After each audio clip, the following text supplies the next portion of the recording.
তোমাদের সাথে প্রথম কথা হচ্ছে যে আমরা একটা সাময়িক বিজয় অর্জন করেছি, কিন্তু আমাদের সংকট কিন্তু কাটেনি, অন্ধকার কাটেনি। এখন আমরা গত রাতে কিছু ক্যাপিটাল সিচুয়েশনের কথা শুনেছি বাংলাদেশে, আপনারা দেখেছেন অনেকে। আমি নিজেও খুব ক্লোজলি ফলো করছিলাম, সারা রাত ঘুমাতে পারিনি, ফজর করে আমি ঘুমিয়েছি। তো এজন্য আমাদেরকে সজাগ থাকতে হবে, সম্মানিত ভাই বোনেরা, সজাগ থাকতে হবে, ঐক্যবদ্ধ থাকতে হবে। মাইলস টু গো, অনেক দূর আমাদেরকে যেতে হবে।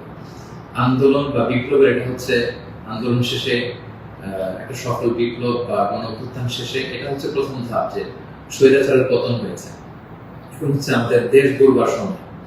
এই সময় আমাদেরকে অত্যন্ত ধৈর্যশীলতার পরিচয় দিতে হবে, দায়িত্বশীলতার পরিচয় দিতে হবে। বিজয়ীরা দায়িত্বশীল হয়, আর যদি দায়িত্বশীল অ্যাটিটিউড আমরা দেখাতে পারি তবে এই বিজয় কিন্তু আমাদের টেকসই হবে।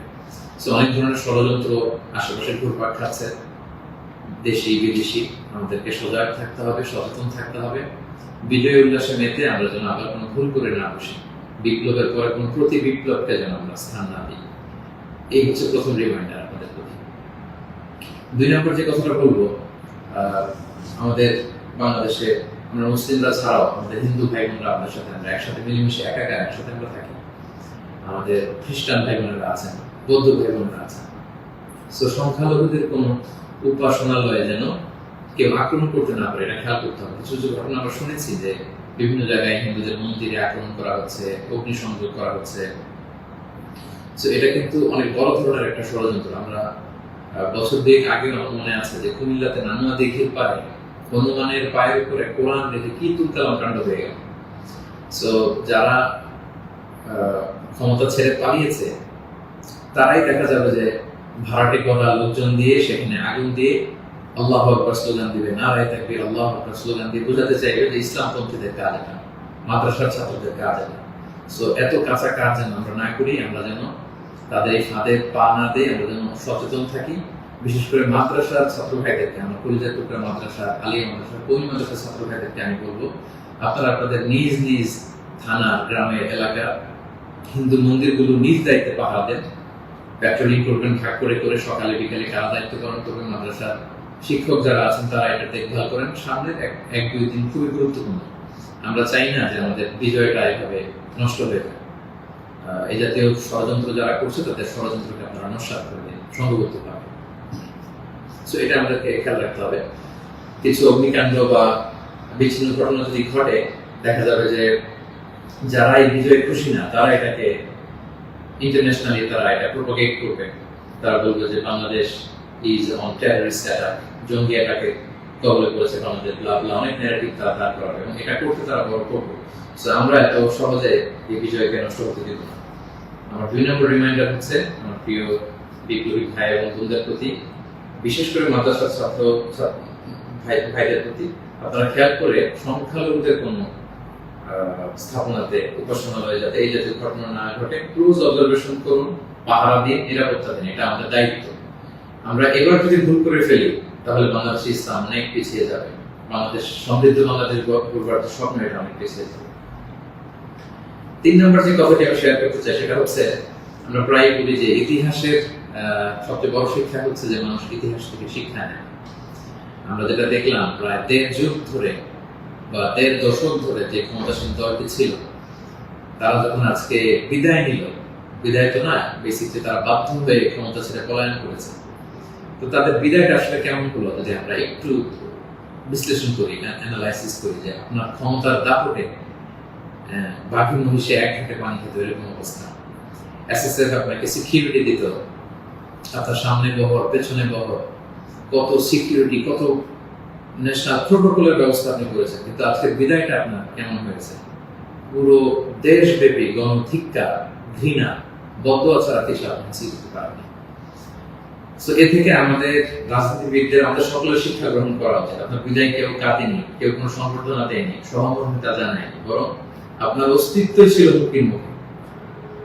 আল্লাহ তাআলা বলেন যে আমি হচ্ছি ক্ষমতার মালিক, আমি যাকে চাই, কুলিল্লাহুম্মা মালিকাল মুলক তুতিল মুলকা মান তাশা ওয়া তানজিউল মুলকা মিম্মান তাশা ওয়া তুইজ্জু মান তাশা ওয়া তুযিল্লু মান তাশা বিয়াদিকাল খায়র ইন্নাকা আলা কুল্লি শাইইন কাদির।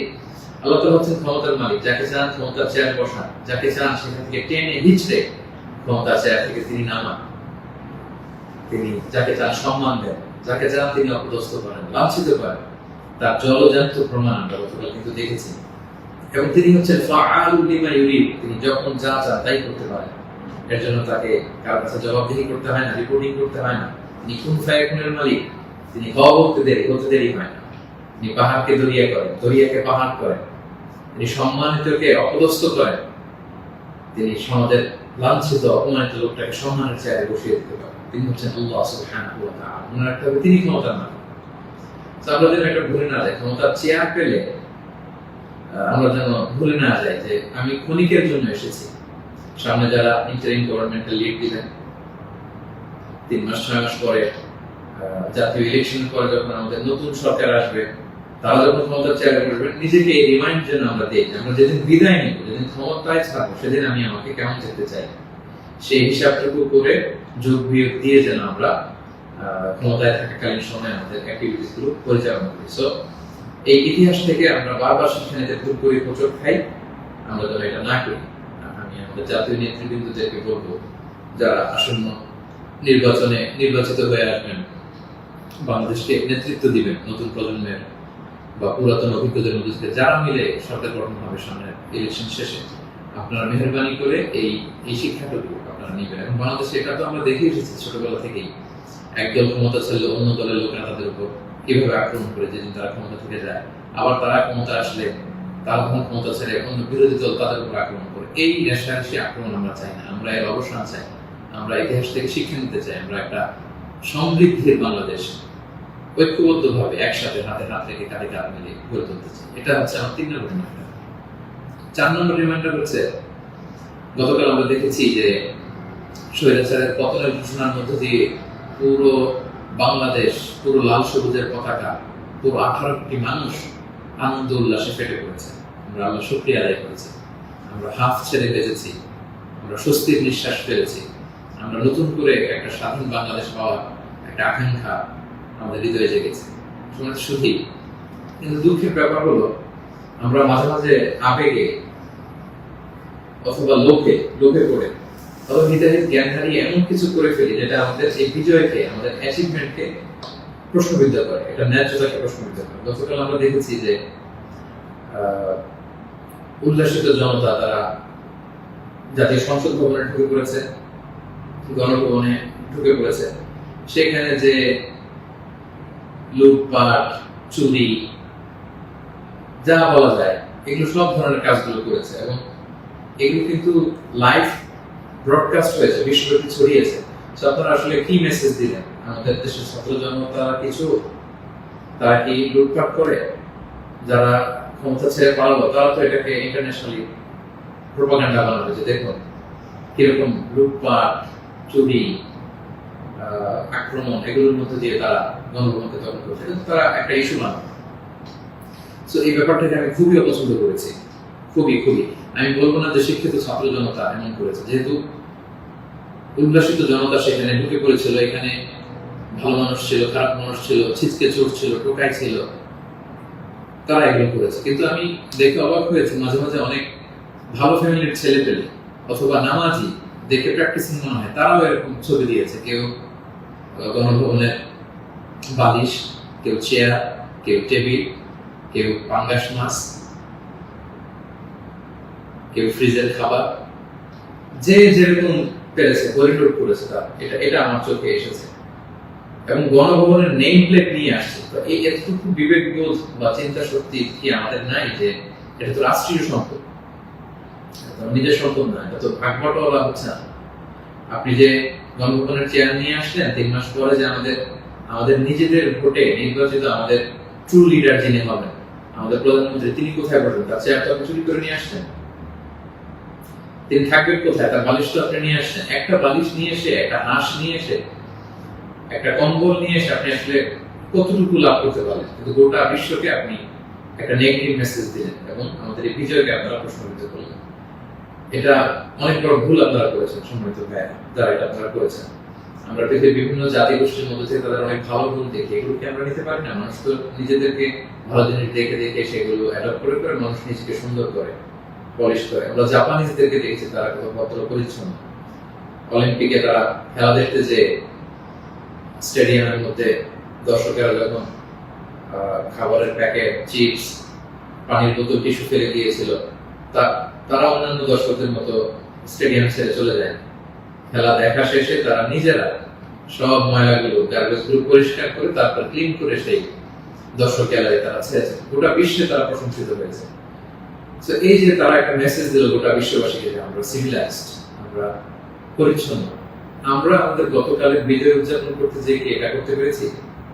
এই যে আমাদের মধ্যে অধৈর্য, অস্থিরতা, এই যে সাময়িক বেনিফিটেড হওয়ার যে মানসিকতা, এইটা যদি আমরা ঠিক করতে না পারি, এই গণবিপ্লবে, গণ অভ্যুত্থানে, নতুন সরকার কিচ্ছু আসা যাবে না প্রিয় ভাইরা।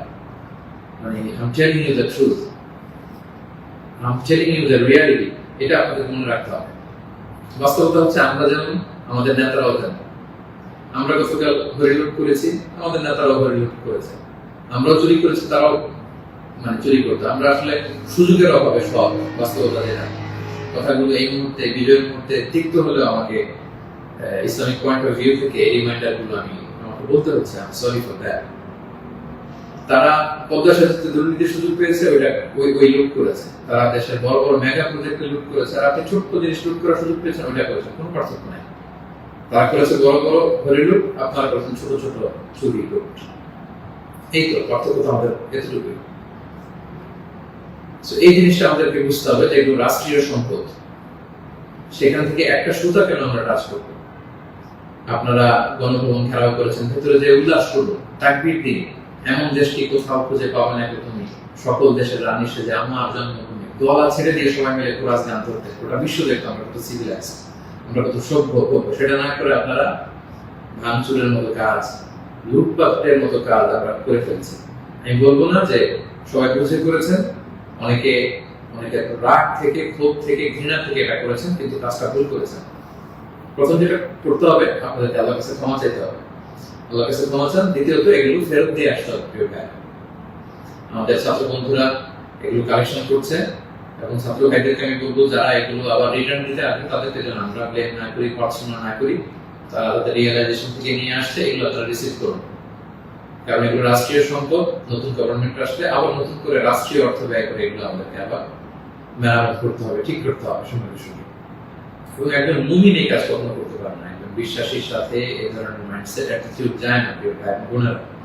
ছোট একটা হাদিস বলে পয়েন্ট আমি শেষ করছি। খাইবারের যুদ্ধ থেকে রাসূল সাল্লাল্লাহু আলাইহি ওয়াসাল্লাম সাহাবাদেরকে নিয়ে ফিরছিলেন বিজয়ী হয়ে।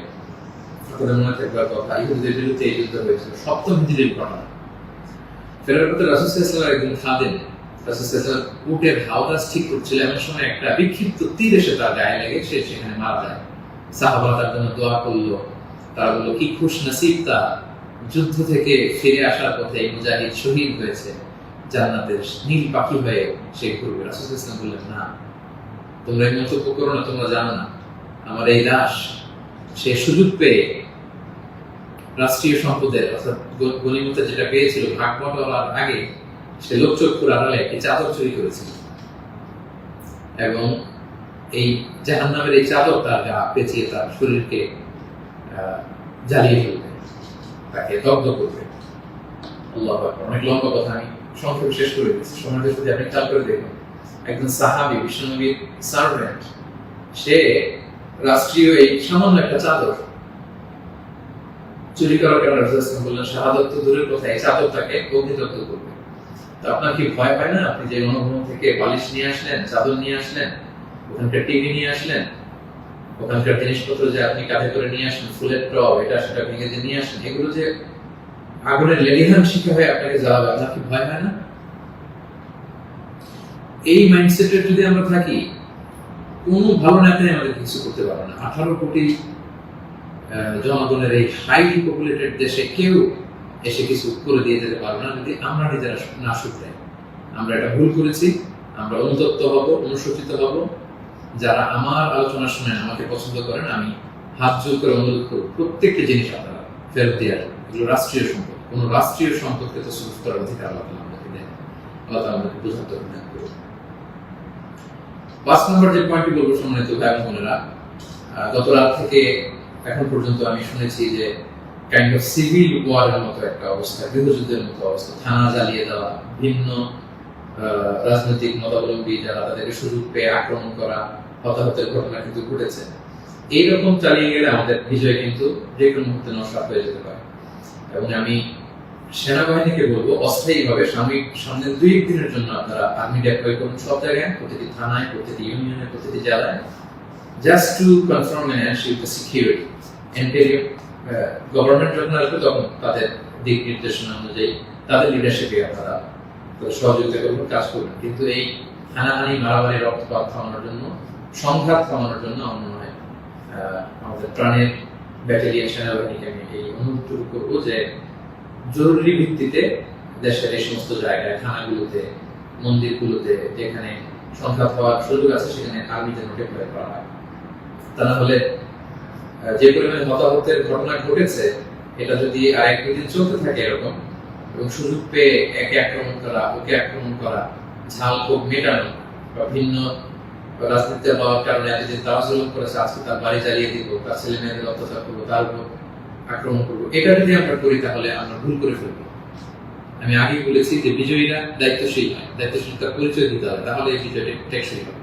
তা না হলে এভাবে লুটপাট শুরু হলে বলবে যে এই স্বৈরাচারী সরকার এত দেখি ভালো ছিল, এখন তো দেখে দেশের অবস্থা আরো খারাপ। এরকম কোনো কমেন্ট যদি কেউ করার সুযোগ না পায়, কেউ যেন এই চান্স নিতে না পারে, একটা গৃহযুদ্ধের দিকে যেন আমরা চলে না যাই। আল্লাহ তাআলা আমাদের দেশকে হেফাজত করুক। এবং যারা বড় বড় অপরাধী ছিল, ক্রাইম করেছে, অবশ্যই তাদেরকে আইনের হাতে তুলে দিন, তাদেরকে ধরে রাখুন, বেঁধে রাখুন, পুলিশের হাতে দিন, সেনাবাহিনীর হাতে দিন, সংঘবদ্ধভাবে তাদেরকে আটকে রাখুন, তাদেরকে দেশ ছাড়তে, দেশ থেকে পালাতে আপনারা বাধা দেন। এই কাজটুকু করবেন। এটা ছিল 5 নম্বর রিমাইন্ডার। 6 নম্বর রিমাইন্ডার, খুব রিসেন্টলি হোপফুলি আজকে ইন্টারিম গভর্নমেন্টের রূপরেখা যারা থাকবেন সেটা বলা হবে। খুবই গুরুত্বপূর্ণ, আমি লাইভও দেরি করতে চাচ্ছি না, আমি উৎসুক হয়ে আছি এই নিউজ শুনবার জন্য। কিন্তু বর্তমানে যেহেতু সেনাবাহিনী সবকিছু নেগোসিয়েট করছে এবং আমাদের বৈষম্য বিরোধী ছাত্র আন্দোলনের ভাইদেরকে, সেনাবাহিনীর দায়িত্বশীলদেরকে আমি বলবো যে এখনো কিন্তু সন্ত্রাসী গোষ্ঠী বা অপশক্তি দেশের বিভিন্ন জায়গায় আছে। বিশেষ করে আমরা বিভিন্ন সময় দেখেছি যে ছাত্রদের হাতে আমরা রামদা, হকি স্টিক, তারপর অস্ত্র আমরা দেখেছি। বিভিন্ন সময় আমরা ছাত্রলীগের ছাত্রদের হাতে আমি দেখেছি যে তারা সাধারণ ছাত্রদেরকে আক্রমণ করতে, একটা সারাশি অভিযান চালিয়ে গোটা দেশের ছাত্রলীগের যত সন্ত্রাসী আছে তাদের হাত থেকে এই অস্ত্রগুলো সিজ করতে হবে। শুধু ছাত্রলীগই না, এটা উদাহরণ হিসেবে বললাম, যত ছাত্র সংগঠন আছে কারো হাতে যদি কোনো আগ্নেয়াস্ত্র, অস্ত্র এগুলো পাওয়া যায়, খুব জরুরি ভিত্তিতে এগুলো পুরো দেশের সাহসী অভিযান চালিয়ে এগুলো সিজ করতে হবে। কোনো ছাত্রের হাতে, কোনো সিভিলিয়ানের হাতে কোনো গান, কোনো রামদা, এগুলো যেন আমরা কখনো না দেখি। ছাত্ররা রামদা নিয়ে ক্যাম্পাসে দাপট দেখাবে, এই দৃশ্য আমরা যেন বাংলাদেশে না দেখি। এরকম একটি পরিবেশ যেন আমরা তৈরি করতে পারি। আমি সেনাবাহিনীর কাছে অনুরোধ জানাবো, আমি সামনে যে ইন্টারিম গভর্নমেন্ট হবে তাদের কাছে অনুরোধ জানাবো, বৈষম্য বিরোধী ছাত্র আন্দোলনের ভাইদেরকে এই বিষয়ে গুরুত্ব দেওয়ার জন্য অনুরোধ জানাবো। কারণ আমি বিভিন্ন ভাবে আমাদের কিছু সোর্স আছে, আমরা জেলায় জেলায়, থানায় থানায় এরকম হতাহতের ঘটনা শুনেছি। সেগুলো আমাদেরকে নিয়ন্ত্রণ করতে হবে। সবশেষে সম্মানিত ভাই বোনেরা, আমি এই কথা বলে শেষ করতে চাই যে আমাদের ধৈর্যের পরিচয় দিতে হবে, আমাদেরকে শান্তি শৃঙ্খলা রক্ষার সর্বোচ্চ চেষ্টা করতে হবে। প্রতিহিংসার রাজনীতি আমরা বাংলাদেশে আর দেখতে চাই না, আমরা হানাহানি, মারামারি এটা দেখতে চাই না। আমরা জাতি, ধর্ম, বর্ণ নির্বিশেষে আমরা যেন সবার প্রতি মানবিক হতে পারি, আমরা সেটা চাই। আমরা চাই মেরিটোক্রেসির ভিত্তিতে আমাদের দেশের যতটি চাকরি দেওয়া হবে, পদায়ন হবে, যারা সচিব হবেন, যারা বিসিএস ক্যাডার হবেন, যারা সরকারি আমলা হবেন, প্রতিটা চাকরি যেন মেধার ভিত্তিতে হবে। Meritocracy should be the national policy of Bangladesh, our new Bangladesh, our new independent Bangladesh. আমি দায়িত্বশীলদের কাছে অনুরোধ করছি, আমাদের ন্যাশনাল কয়েকটা পলিসি থাকা দরকার। সিঙ্গাপুরের 3-4টা জাতীয় পলিসির মধ্যে একটা হচ্ছে মেরিটোক্রেসি। রাষ্ট্রীয়ভাবে যেন ঘোষণা দেওয়া হয় যে মেরিটোক্রেসির ভিত্তিতে আমাদের বাংলাদেশ চলবে। আমাদের বিচার বিভাগ সম্পূর্ণ স্বাধীনভাবে এখানে কেউ হস্তক্ষেপ করতে পারবে না। কোনো চাঁদাবাজি আমাদের বাংলাদেশে চলবে না, কোনো ঘুষ বাংলাদেশে চলবে না।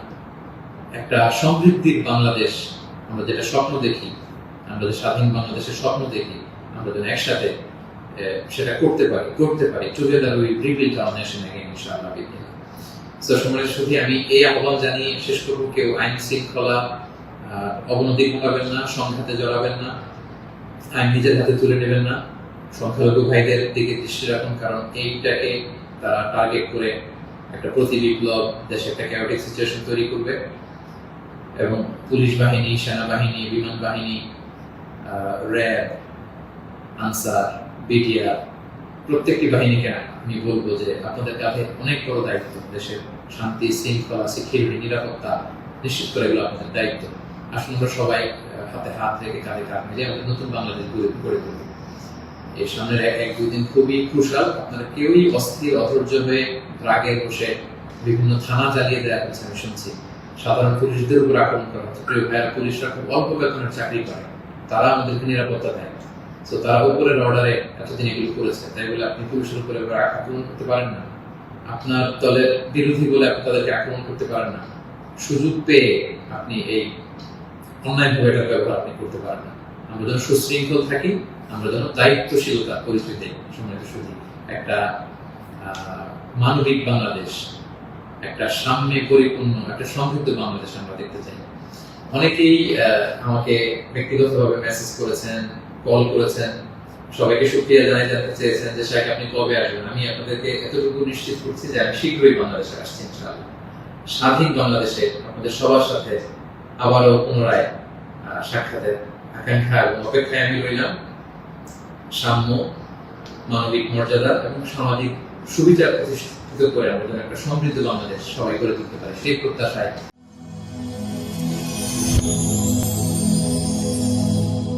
Rose TV 24. Enjoy by listening to the Holy Quran.